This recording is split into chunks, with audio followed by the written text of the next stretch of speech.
a couple things happened where I was just like, this guy is not who I want to be around And at it's all. nothing wrong with that. I mean, it is nothing wrong with that. Everybody's not for everybody.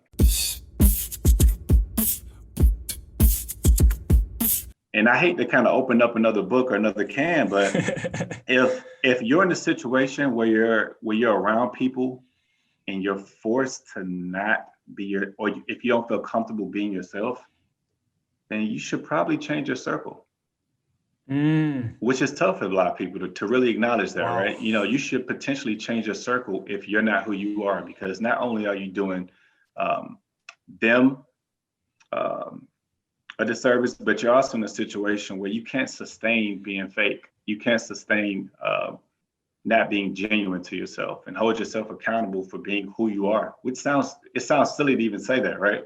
But holding true and being genuine to yourself should attract the people that are in a position to appreciate your blessings that you're putting out there.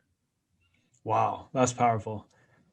So, how do you go about changing your circle? Because it could be you know these people for years and years and years. These are your homeboys. You know what I mean? Yeah. How do you and it's sad, but I feel like it happens way more than I would like or anyone would like, is that you don't feel comfortable around the people that are closest to you.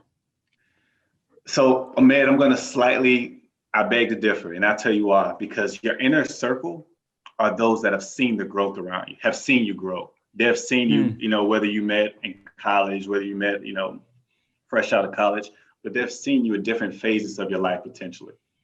Those that go back and who you have history with, are those that have seen how you've overcome, barriers in life, how you've overcome obstacles in life.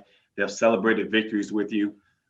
They should have, been with you with the tough times as well. But those are people where you should be able to be who you are without having to second mm, guess if I'm good enough. Because anytime we're in a situation where we're telling a lie, ultimately we're looking at ourselves in the mirror and saying, my truth isn't good enough.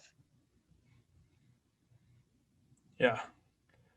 So I agree with you on that. I think your true day ones, your inner circle, that is definitely the case. I will say in my personal Mm. case, I know I can think of two or three people. I'm not going to mention any names, of course, but like Why would we do these that? guys, yeah, these guys were, I was super tight with them in high school. And then in college, we were pretty tight. And then a couple things happened where I was just like, this guy is not who I want to be around And at it's all. nothing wrong with that. I mean, it is nothing wrong with that. Everybody's not for everybody. Everybody has their own path. Everybody has their own journey. Some people cross paths, and it's a beautiful thing. Um, but I think as an adult, to make a truly mature decision in life, we have to understand first and foremost that this is not the right walk for me. Mm, And people are afraid of accepting that, as far as, everybody's journey is different, and everybody is not for everybody.